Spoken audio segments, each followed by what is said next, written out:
Good evening and welcome to tonight's edition of the program. We are focusing on the only mandated body to give you and me a Ghana card, and our lenses will zoom into the activities, especially because the EC's new CI, once approved by Parliament, will see to the use of the Ghana card as the only identity document to register and vote. Or CI 126 currently allows the passport and the Ghana card as key documents, plus the guarantor system as we speak. But let's take a look at the figures as we've seen it now and what the situation is. So on the screens, you can see that the NIA Ghana card registration statistics as of September 2023. So we have the latest figures.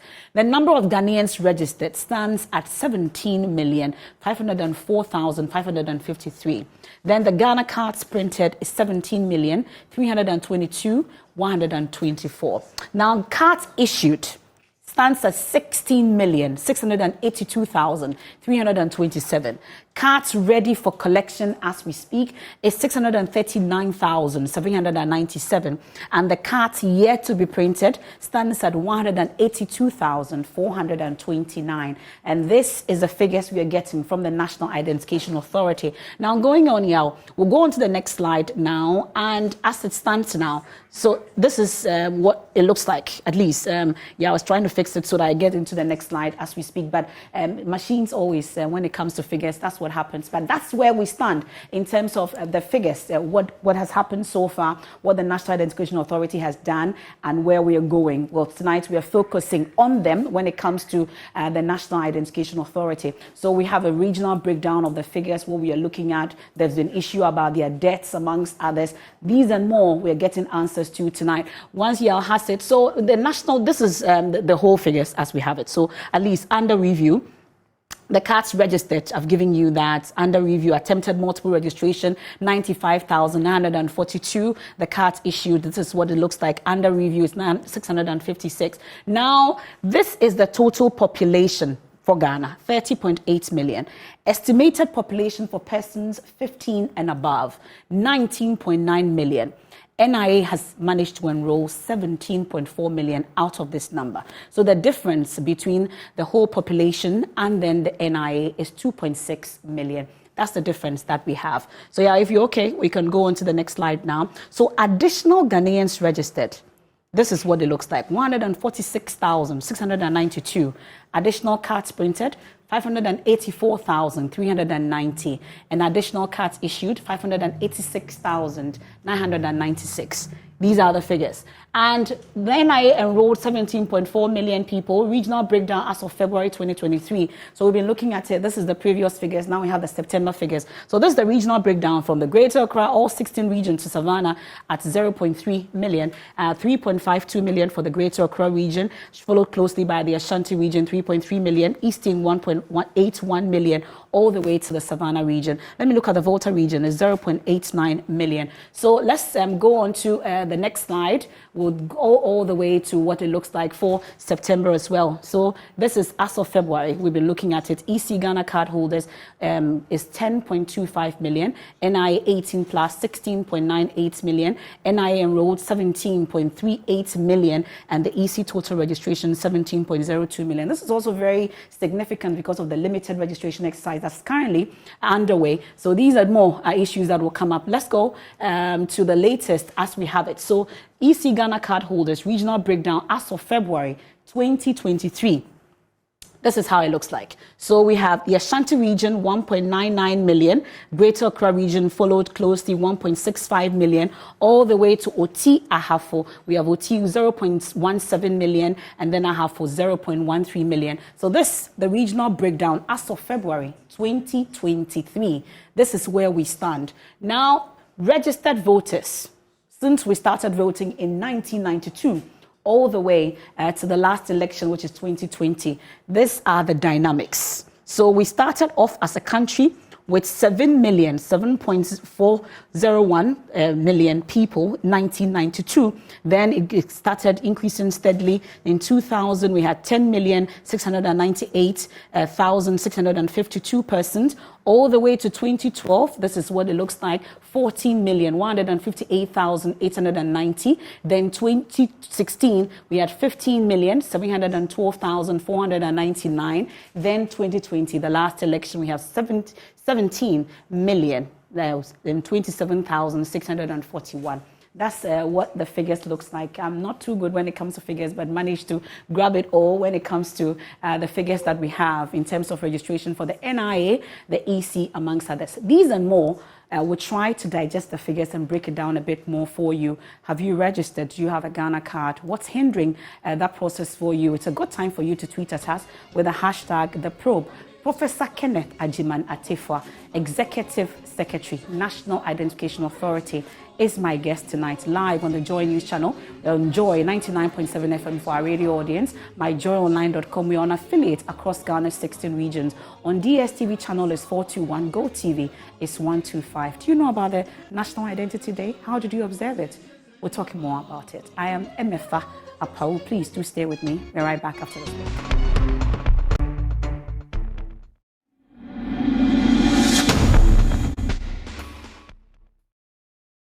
You're welcome back. This is The Probe here on the Joy News channel, Joy 99.7 FM, myjoyonline.com. We're on DSTV channel 421, Go TV 125. This is The Probe, and we're taking a look at the activities of the National Identification Authority. Do you have a Ghana card? What's been the challenge for you going through the process to get a Ghana card? How smooth was it? How difficult was it? Let's take a look. Let's interact this evening as we put the spotlight on the body mandated to do this, produce a Ghana card for you and for me as well. Dr. Kenneth Apawu, Executive Secretary of the National Identification Authority, is my guest tonight. Welcome, Doc. Thank you very much, Emefa. Good to see you. How are you doing? I'm doing wonderful. Okay. Great to see you and to be on your program. Good. So we are talking about, let's start off with the National Identity Day. Really, I must admit, this is the first time I'm hearing about it. How come? Well, it's because here in Ghana, we started celebrating the National Identity Day only last year. Okay. There is a movement around the world called ID for Africa movement. It commenced in 2014, and it has as its primary purpose the expansion of public interest in identity, particularly in legal identity, and the use of legal identity and the benefits of legal identity in order to ensure social, political, and economic inclusion. It selected the 16th of September as the International Identity Day because it aimed to align with target 16.9 of the United Nations Sustainable Development Goals. That target 16.9 basically stipulates that, or requires that all member nations of the United Nations should, by the year 2030, give identity, legal identity to all persons. So all persons in the world must have legal identity by the year 2030. That's a UN Sustainable Development Goal, 16.9. That's our target. Ghana and all other countries that are members of the UN have already subscribed to that. So that's the goal. And I was happy to hear you state the statistics for Ghana. We are 30 million, at most 31 point something million. Yeah.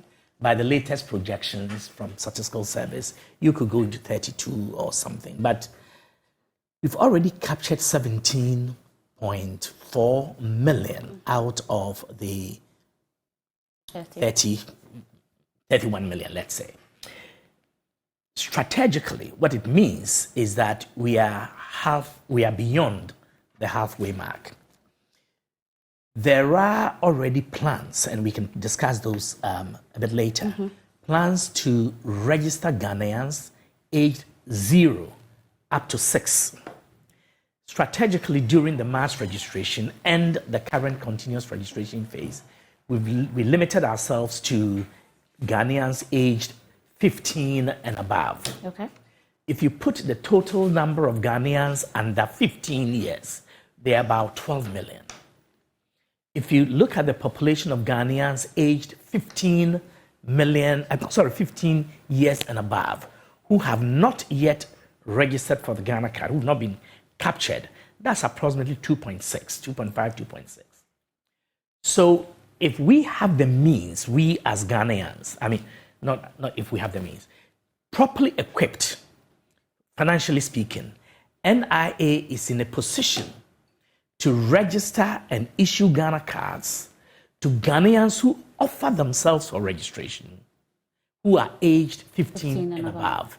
And we can do that before the end of this year. End of this year. We the have 2.6 million difference. Yes, we have 296 officers, 292 officers across the country. 16 of them are regional officers, 276 are district officers. We call them district officers, but our district officers are actually coterminous with the constituencies because there are 261 districts in the country, but we have 276 district officers, including Seoul. So we're there. But to get back to ID for Africa movement, my point is simply that it is our obligation to give legal identity to every Ghanaian. Okay. And we have already done 17.5. We have plans to do those, that is every Ghanaian in Ghana. We have plans to do, to register those who are 15 and above, who offer themselves. They have to come to us. For that to happen. For that to happen. We have officers, we have personnel, we have equipment, and we are properly positioned. I'll come to some of the details on that later. These are questions that will come up because even those who are outside Ghana have also reached out asking questions amongst others. So that's the third category, Emefa, of Ghanaians that we must capture. I've already spoken of 0 to 6. And then I'll be happy to go into that particular one properly. And then 6 to 14. And then 15 and above, we already know. But there is this very special cohort of Ghanaians in the diaspora, category of Ghanaians who want to be registered, who we must register. The law obliges us to register them. And the law provides that we should work with the Ministry of Foreign Affairs and Regional Integration. The law says that Ghanaian mission staff, that's the personnel we have to use to do the registration. So it's not Ghana government carrying people from Ghana, NIA staff going abroad to go and do that. There may be a few people for supervision and all of that, but we have already worked with the Ministry of Foreign Affairs and Regional Integration, mapped out the strategy, planned it well, and just awaiting the release of funds. What are the timelines for that? Because it's been long overdue. It has been long overdue. I concede. We should have actually commenced the registration in February of 2023. Okay. We've not done so. It's just, you've seen what happened to this country since about July last year. So it has affected NIA's strategic operations. You would recall that from about July, August last year, it was pretty difficult for Ghanaians to get Ghana cards as first-time applicants. In February of 2023, we were actually summoned to Parliament to explain our circumstances and all of that. And after that, there was a promise that 100 million had been released. And so all the 3.5 million cards that were in the bonded warehouse that had been seized is been released to you. Okay, so strong language. Actually, it's my fault when I said summoned. We were not summoned. We were invited by Parliament to come and explain the circumstances, answer questions, which we did together with our cognate institution, the Electoral Commission. Following that appearance and the confirmation by the Minister for Finance that certain amounts of money are owed to NIA's technical partner, Identity Management Systems Limited, which is a subsidiary of the Margins Group. $10 million, or some 100 million Ghana cedis roughly, were promised by the ministry and subsequently released. That enabled Cal Bank, which was owed by the private partner because they took loans from Cal Bank, IMS took loans from Cal Bank to import the chip, both the chip and the card body before embedding the chip so that they can and personalizing it so that we can. So they were owed and they had to be paid. And so some amount of money was released and that payment was made. It enabled IMS, in fact, it was GRA, Ghana Revenue Authority, that was holding the cars in a bonded warehouse to release them to CalBank and for CalBank to release them to IMS and IMS to release them to NIA. So that's sorted, but that was about 541,000 blank cards. We were then able to send these cards across the country to all our officers after we had printed them, the cards that were in backlog. And that was about the end of March. We promised to do that in 11 days, and I think we did it in 10 days or 9 days, I think 10 days, and then ship them off to the regions or provinces. And people, we have been urging people to go and get their cards. And if you look at the figures you projected, before the 541,000 cards were printed, we already had something in the region of 600, about 630 cards in backlog from mass registration period.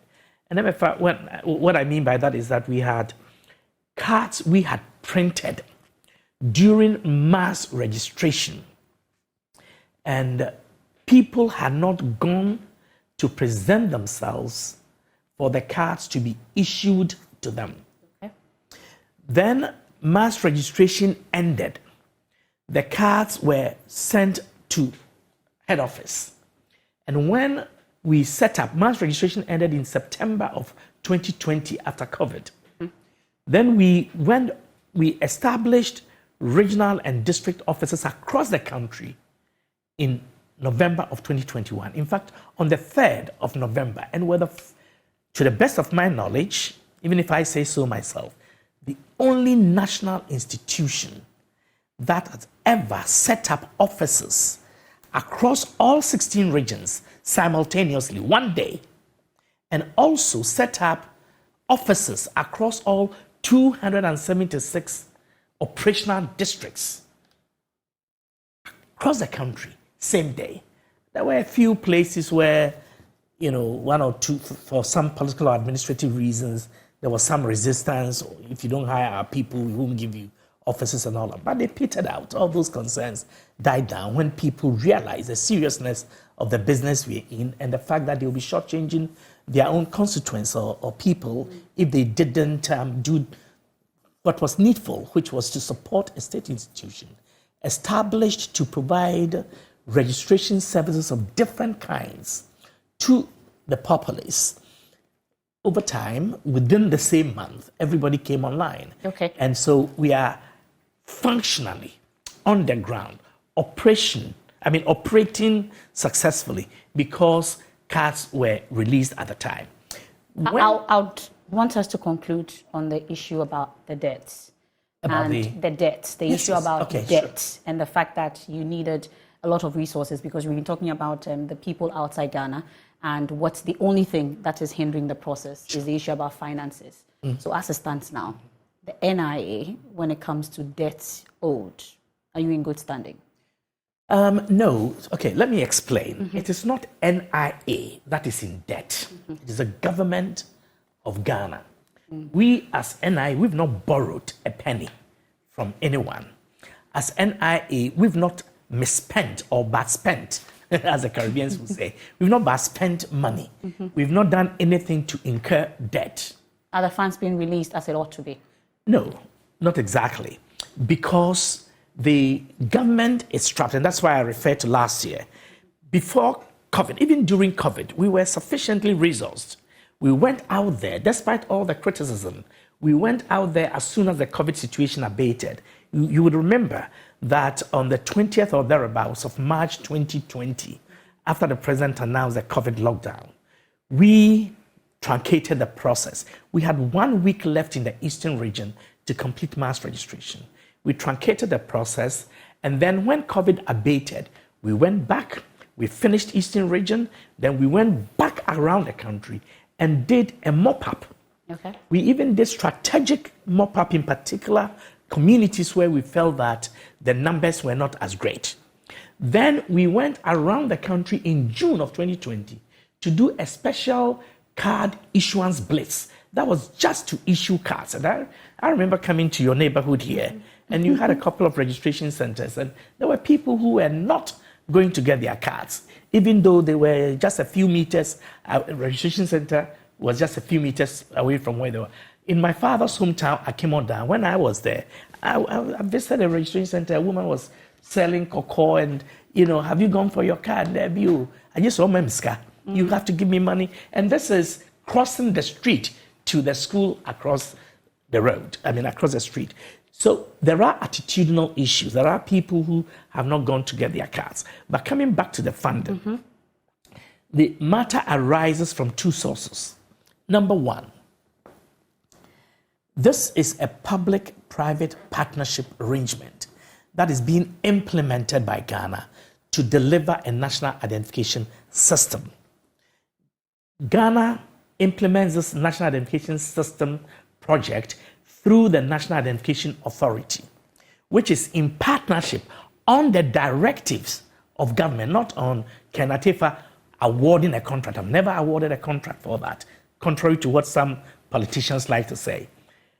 Government directed by a specific letter dated 22nd of May 2017 that NIA should enter into a partnership with Identity Management Systems Limited, which had been determined by a technical committee of experts in the identity management space to be the most robust institution to offer the best platform or vehicle for the delivery of this.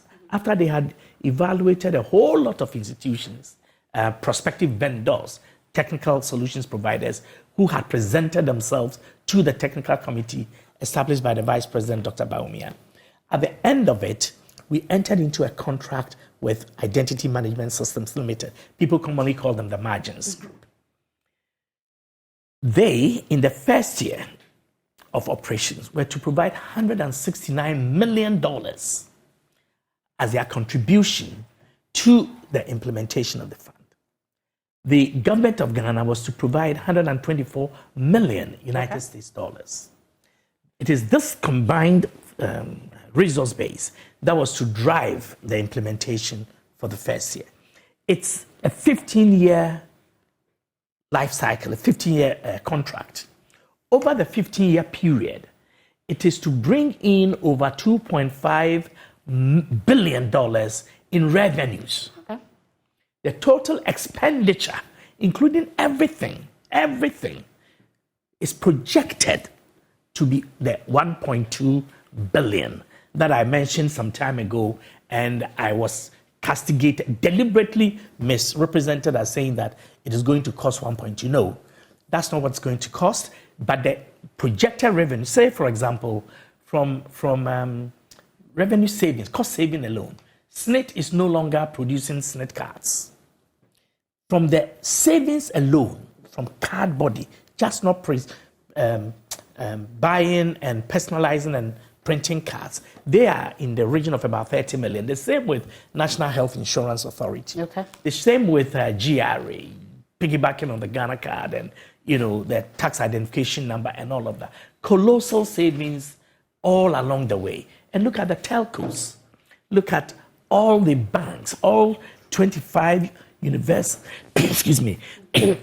banks in the country have been onboarded onto the national identification, the verification platform that we have built with, our partners have built with us and are implementing. And Emefa, as I speak. Considering your passion when it comes to this identification thing, if I don't come in, we'll leave our audience out. There are a number of questions that they've sent in also that we would want to go into. But really, there are some issues that I wanted us to just clarify. At least we just started a public sector registration recently. But I haven't answered your question properly. Okay. The one about finance. So I'm saying that there are two sources. You are in good standing, you say. The government of Ghana owes IMS. How much are they owing us? Because the last time 100 million was released. I think at least some 80 million would still be in debt. And I mean in USD.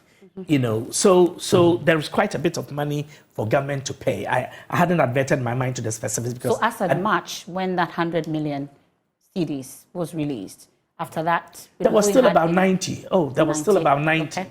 And then there have been, what is when you fail to pay? What's the term? I've forgotten. There's been a few, a couple of months more added. Arrears. Where arrears, thank you, that's the word. Where, which has gone up. And that part of it also issues from what is called a government support agreement. Government of Ghana was so convinced about the viability of this project, and it is so extremely viable, that it undertook to basically underwrite any revenues that should have gone to the private partner for any given month if the project doesn't generate revenue. Okay. And this project was delayed by a whole year, not because of anything NIA did. That's number one. Number two, the registration of Ghanaians in the diaspora was expected to commence within 6 months after the commencement of the mass registration. That also, as we know, has not happened. And mass registration started on April 29th, 2019. So revenue that ought to have come in from 2019, it's not coming in. Call it delayed. Whatever it is revenue that's not coming in, and therefore it has cost implications, and it affects the revenue model that underpins this whole project. Part of the debt that we're talking about issues from that. Okay, and then we're talking about the public sector registration. Yes.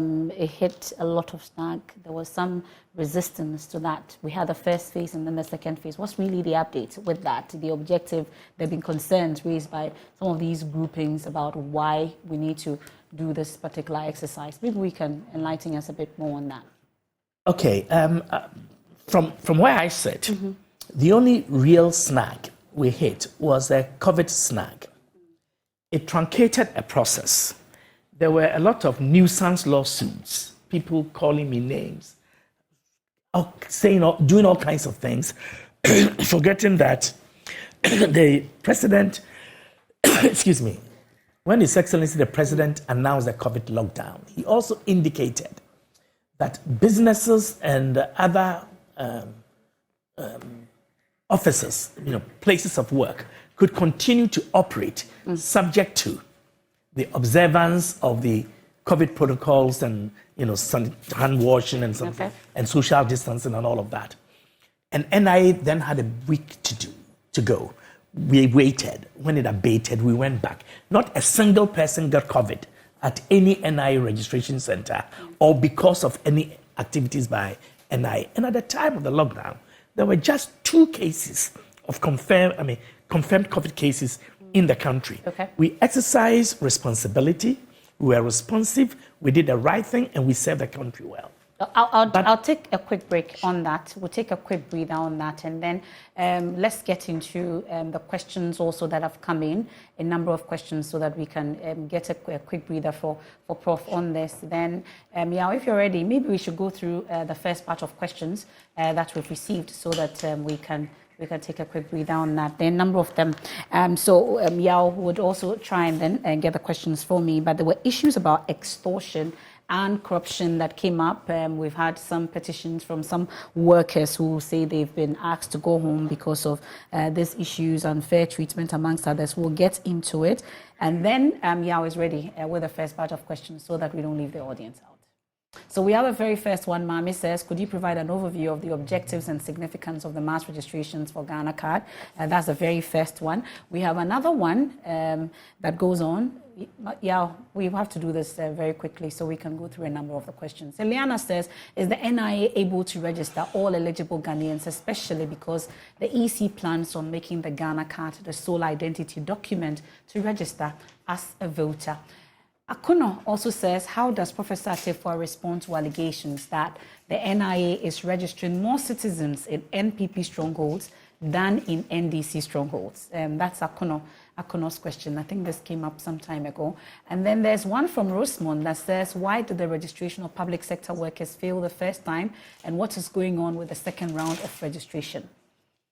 That's Rosemond's question. Maxwell says, is the NIA up to the task with the registration? And ahead of commemorating Identity Day, can the Executive Secretary say that the institution has registered the required numbers? Maxwell, we've been looking at the figures, but of course you go through. I'll repeat that for you. And then Hashmin says, is the NIA being profit-driven to the extent that it is shifting from its core mandate? Why do people have to pay such high prices for so-called premium service?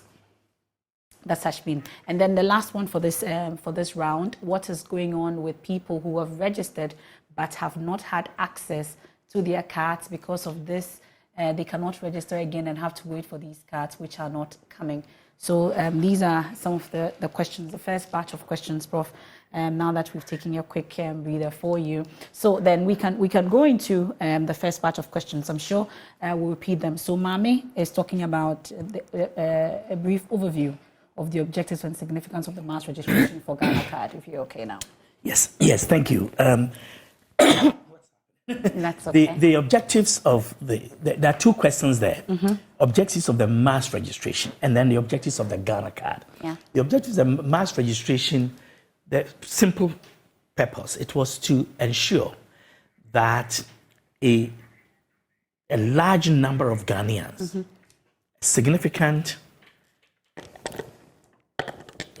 a critical mass of Ghanaians could be registered onto the National Identity Register in a short period of time in order to trigger the process and the benefits that all of us must enjoy from the Ghana card. Okay. The mandate of NIA is to register all Ghanaians in Ghana and abroad and issue them with Ghana cards.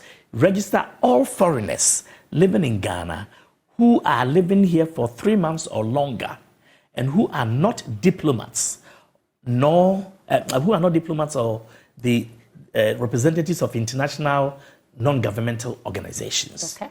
And then to issue them with non-citizen Ghana cards. So you have to do, for the Ghanaians in Ghana, you have to do a mass registration to achieve that critical mass. So that was the purpose. Yeah. Then the law provides that we should do continuous registration by setting up permanent regional and district offices, such as I described, in order to provide continuous services for Ghanaians who could not register during the mass registration. So that was the purpose. Okay. Now, what is the purpose of the Ghana card?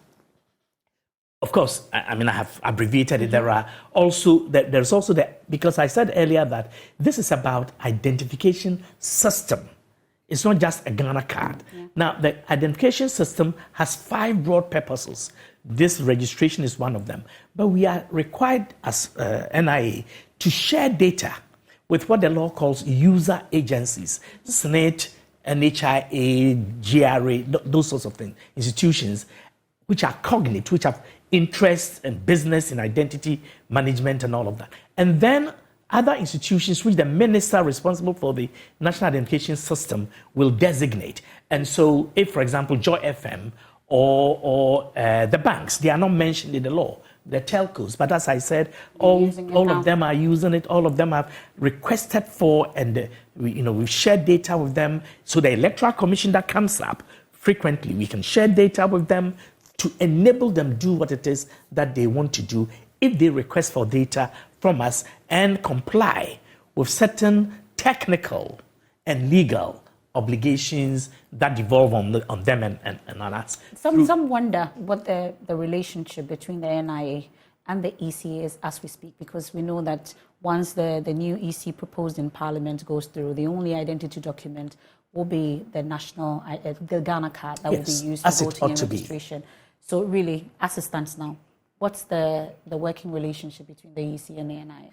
Oh, working relationship is excellent. Mrs. Jean Mensah and I, on a personal level, excellent relationship. Professional level, excellent. Institutional level, excellent. We speak often, we provide information, they ask questions, we share, and all of that. Sometimes, in the manner of speaking, somebody may make a comment, somebody may use a wrong word. Yesterday, I heard on Newsfile, and I saw the inscription at the bottom, NIA cannot impose its data on EC. It gives the wrong impression that NIA has sought to or is seeking to. But there's no such thing.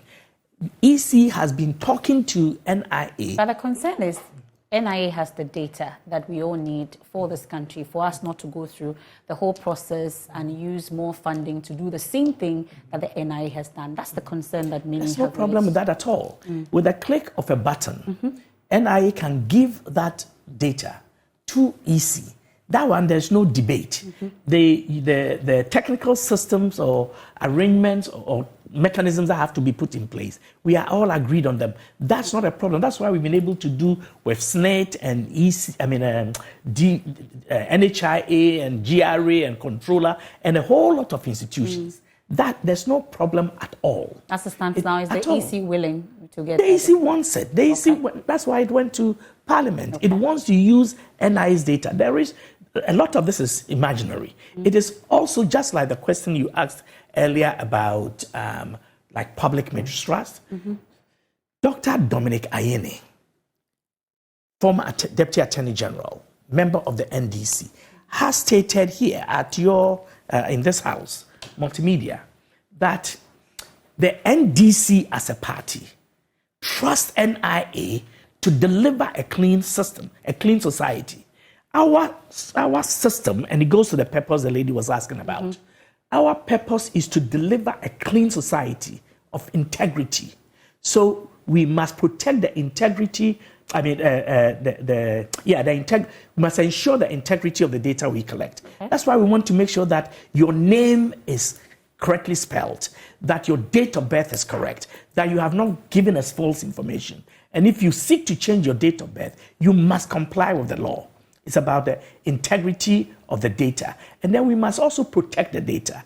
And there's a whole lot of obligations that devolve on us, so that if the EC or any institution chooses to use it, they can also rest assured that that we've given them credible data about the citizenry or about the populace. So that's one. But quickly, so that's the purpose of mass registration, and that's the purpose of the Ghana card. It is to ensure that we have a society that you can rely on, the data that you have. Take, for example, the registration of Ghanaians from age 0.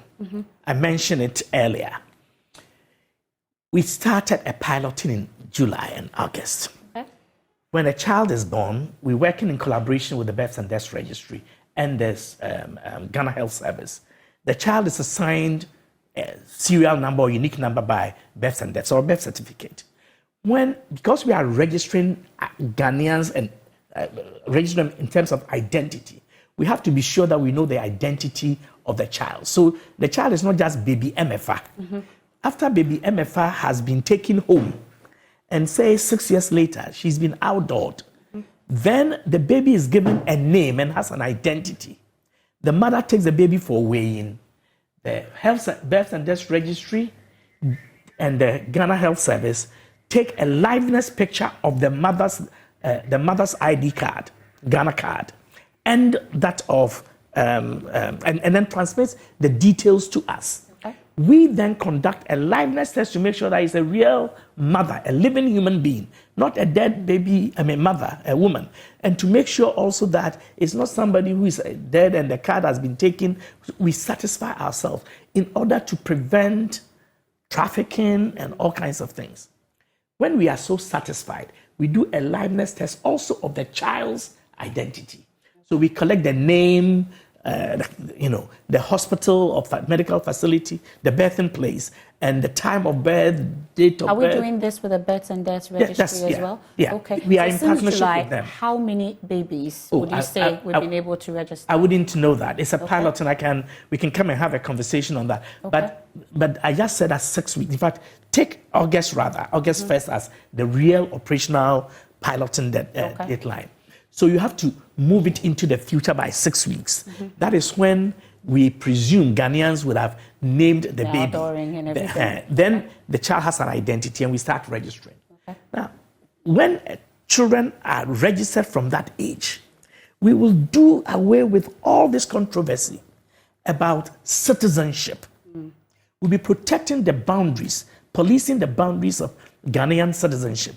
We will evade forever the issues of age. Football age will be a thing of the past. Was captured from birth. Pension controversy. So we have a clean society. All these false birth certificates, false passports, all the confusion in our identity management space will dissipate because we are building a clean society that has integrity. And the Ghana card is the foundation for that. And I thank So we are piloting the lady for the question. the 0 to from birth, 0 to 6 weeks and onwards. But the point is, from the 6 years now to the 15 plus, because I know you're covering your 15 plus. What happens? I have a 10-year-old. No problem. How do we capture him? Again, it's subject to availability of funds, but I'm sanguine enough to believe that probably in the course of this year, we will begin the registration of Ghanaians aged 6 to 14 plus. Okay. We're going to work with the National Health Insurance Authority. They are one of our sister institutions. They have equipment that's very much like us, our printers and registration kit and all of that.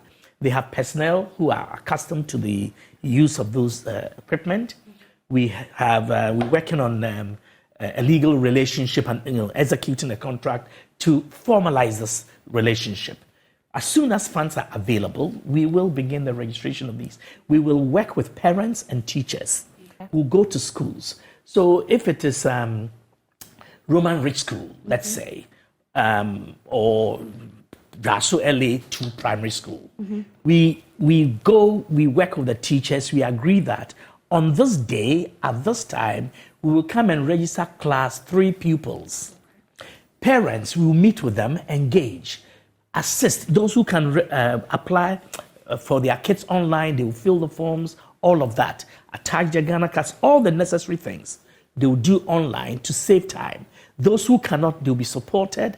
Teachers will assist. We will enter into a healthy relationship with the Ghana Education Service and teacher associations and all of that, and make sure that it is stress-free. Okay. If we can do only 20 children a day, we do so. But we will have the numbers of children all over. We are not going to have children queuing. No way. Not a mass registration. A very well-programmed, tailored arrangement that will ensure that it is stress-free. And because they are not bound, it is not time-bound, number one. And that's a point people miss. Somebody just asked a question, and is NIA able to register all Ghanaians? Eligible Ghanaians. Well, all Ghanaians are eligible. Okay. But for now, it is those aged 15 and above.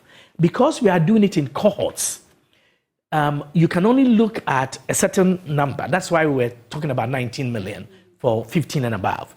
But people must be willing to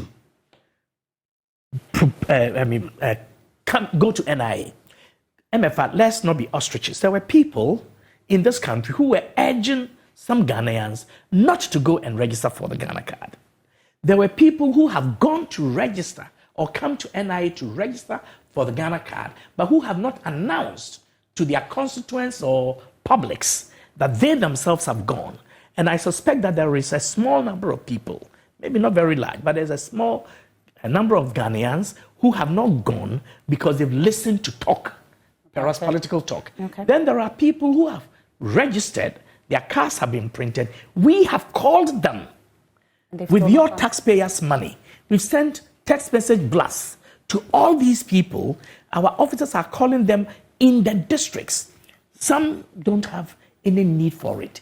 If they don't have a smartphone and they are not motivated to get a SIM card, what's a Ghana card for them? They live in their village. We were there, they registered. But we have moved away. The Ghana card brings them no immediate material. But shouldn't we have a way of maybe taking the cards back to the places that these registrations happen? I'm sure because of funding issues. If you had no resource constraint, as for the way, it is obvious. But Emefa, we have already been to every village, every hamlet, at least once, most places twice. Those who have not collected their cards, some were indisposed, some had traveled, some for whatever reason. We are going there already. Some MMDCs, some aspiring politicians, those who want to unseat the sitting MP, those who, all kinds of people are going to NIA at our request, assisting us with vehicles or fuel or some. I went around the country recently, and I was enamored to hear, the contributions of MPs from both sides, from all sides of the political divide, and aspiring politicians wanting to help. So we plug into community calendars, market days, and Derbers and all of that, and go into communities and issue cards. That's already happening. But somebody must. We can't go door to door. Okay. We don't have the resources. When people are sick, they go to hospitals in the districts or wherever the hospital is located. The hospital does not move.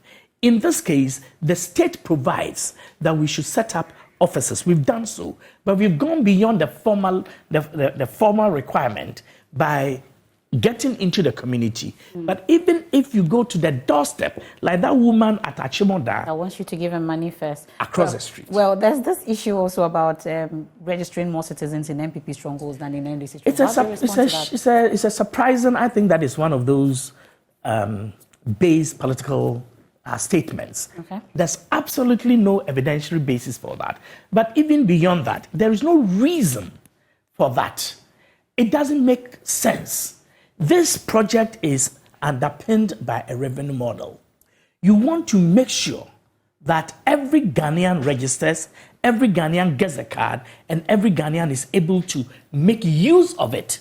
Then you realize the revenues. But more than the revenue, you would also realize the social, economic, and political inclusion, which are the fundamental objectives of the Ghana Card project. The law says that we should do this in order to ensure social, economic, and political inclusion. Okay. It will benefit women. It will benefit the marginalized. It will benefit and your identity. Look, there are people who have lived in this country from birth to death, and there's no record of their existence.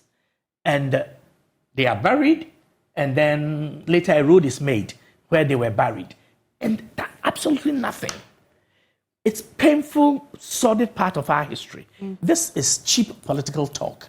There is no basis, there is no reason I will pretend over a process that will strategically disadvantage any part of the country. NPP stronghold, so that they will get what? You can only, if the idea is that so that they can go and register, whilst those in non-NPP strongholds cannot register. What do we achieve? Okay. I must be sick to do that. I must not be a patriot. I want to assure the good people of Ghana that I've not done that. NIA has not done that. But if there is a reason somebody suspects so, let me speak to that reason. It is because at some point during the mass registration, we started in Greater Accra. We divided Greater Accra into Accra East and Accra West. Then we went from there to the Volta region. Okay. And then to OT. In the course of that, we realized the slow pace, the machines were few. His Excellency the President called and said, look, let's quicken the pace of this process. So additional registration equipment or kits were brought in. Okay.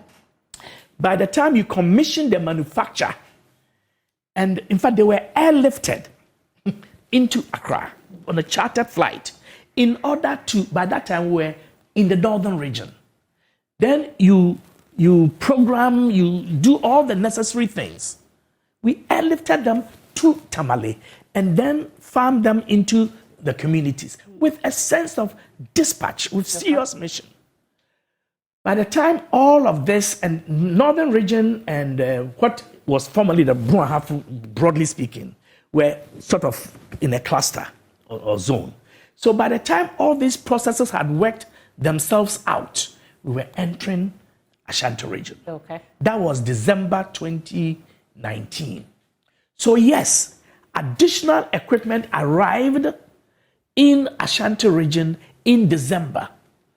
But it was the experience from Greater Accra, right? Volta region, which is seen as NDC stronghold, was the best region in terms of our registration experience. Okay. They were the place where, it was the place where registration was smoothest. For some reason, printing was excellent. The internet worked better, queues were well managed, the people respected themselves, the elderly were respected. Okay, so that cannot be the case. It cannot be. But the issue about high prices also came up. But unfortunately, it looks like we're just out of time. High the premium price, service, maybe briefly. The law provides that our registration services are free. Mm-hmm. If you go to any district or regional office now, tomorrow, you can get your Ghana card for free if you are a first-time applicant. However, if you go to a premium center, which is set up by law, there is a fee Parliament has passed, 280 Ghana cedis. Okay. For premium. For first-time registration. But it is your election. You choose to go there. The free service is still available. And even though the cards... The queues. No, madam. There are no queues. Okay. So far, since 28, we're asking about first and second phase. When we stopped the public sector payroll people after 1 week because there was so low figures, it means there were no queues. Okay. When we opened it up to the whole world, if you project the statistics, what you will see is that even though there are thousands of cards in all the regions, very few people are going for the cards. The question is why? Perhaps we've reached a saturation point. In all human processes of this kind, you cannot expect 100% achievement. But when we finished mass registration, Emefa, we had done over 80%, about 85%, and over 85% of cards printed instantly, which was our target was 80.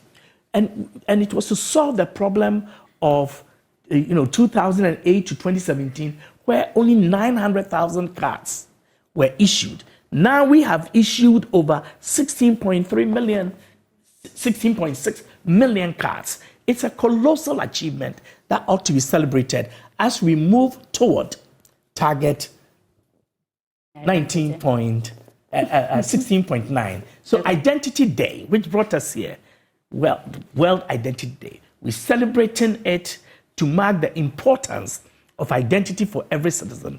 And the National Identification Authority and this government very committed to ensuring that every person in Ghana has a legal identity.